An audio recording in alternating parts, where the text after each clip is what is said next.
ஒரு மகிழ்ச்சியான செய்தி. இதயம் நலனையின் விலை லிட்டருக்கு ரூபாய் 105 குறைஞ்சிருக்கு. செப்டம்பர் 2023ல 1 லிட்டர் இதயம் நலனையின் அதிகபட்ச விலை ரூபாய் 503. ஆனா இப்ப 1 லிட்டர் இதயம் நலனையின் விலை ரூபாய் 398 மட்டும்தான் தமிழ்நாட்டுல. அப்ப இனிமே எல்லாரும் இதயம் நலனை வாங்கலாம் இல்ல? தமிழக பாரதிய ஜனதா தலைவராக 2021 ஜூலையில் அண்ணாமலை பொறுப்பேற்றார். ஆளுங்கட்சியின் தவறுகளை விமர்சிப்பதில் மென்மையான போக்கை காட்டிக் கொண்டிருந்த பாரதிய ஜனதா அண்ணாமலை வருகைக்கு பின் வேகம் எடுத்தது. ஆளுங்கட்சியினர் தவறுகள் ஆதாரங்களுடன் சுட்டிக்காட்டப்பட்டன.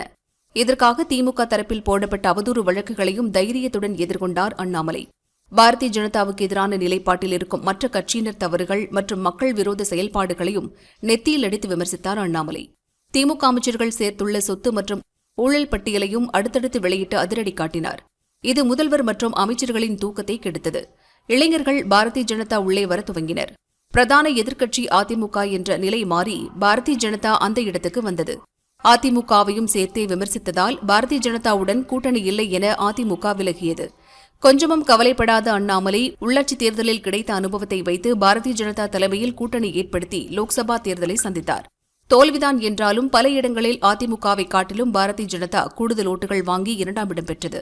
ஆனால் அண்ணாமலை திட்டத்தை ஏற்க மறுத்த பாரதிய ஜனதா தலைமை மீண்டும் அதிமுகவோடு கைகோர்க்க விரும்பி கூட்டணி ஏற்படுத்திக் கொண்டது. அதற்கு முன் தலைவர் பொறுப்பிலிருந்து அண்ணாமலையை ஒதுங்க வைத்து புதிய தலைவராக நயினார் நாகேந்திரனை நியமித்தது.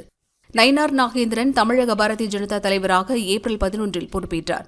அப்போது அண்ணாமலை புயல் நான் தென்றல் என கூறினார். அவர் தலைவராகி 35 நாட்கள் கடந்துவிட்டன. தமிழகத்தில் பாரதிய ஜனதா என்ற கட்சி இருக்கிறதா என கேட்கும் அளவுக்கு சென்றுவிட்டதாக கட்சியினர் புலம்புகின்றனர்.